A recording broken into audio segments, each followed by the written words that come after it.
Le chapitre 6 porte sur la reconnaissance des conflits intérieurs chez les êtres humains. Ces conflits créent une contraction et une frustration qui sont souvent projetées à l'extérieur, poussant les individus à chercher des satisfactions dans des compensations. Certains trouvent même de la joie dans la résolution de conflits plutôt que dans la paix et l'expression de leur essence. Une métaphore est utilisée pour illustrer ce phénomène. Imaginons que vous marchiez sur un sentier menant au sommet d'une montagne, votre idéal. Une pierre pénètre dans votre chaussure et vous blesse. Vous perdez le sens de votre marche et cherchez par tous les moyens à enlever la pierre. Vous avez l'impression qu'enlever cette pierre est le but de votre vie, et que cela vous apportera la joie.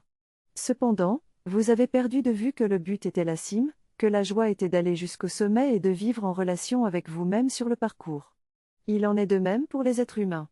Ils cherchent la reconnaissance et l'union avec le tout, mais leur mémoire, leur vie antérieure, leur codification génétique et les influences de leur environnement les poussent souvent à répondre aux désirs et aux exigences de leur entourage plutôt qu'à leur propre pulsion de vie. Il y a donc un écart entre ce qu'ils croient devoir être et faire pour être aimés et ce qu'ils sont et ont à faire. Cet écart crée un conflit existentiel.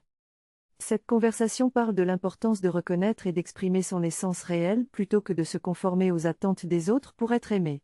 Si une personne est aimée pour ce qu'elle n'est pas, elle se sentira triste et inadéquate.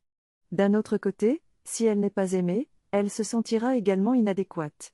C'est pourquoi il est crucial de bifurquer de cette voie pour trouver une voie plus authentique, même si cela peut entraîner de la souffrance.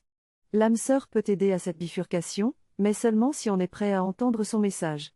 Les conflits intérieurs résultent souvent de l'écart entre ce que l'être est et ce qu'il pense que les autres veulent qu'il soit. Enfin, l'âme sœur ne règle pas le conflit, elle stimule la résolution du conflit. Ce texte aborde la difficulté pour certaines personnes de quitter une relation toxique malgré la souffrance qu'elle leur cause.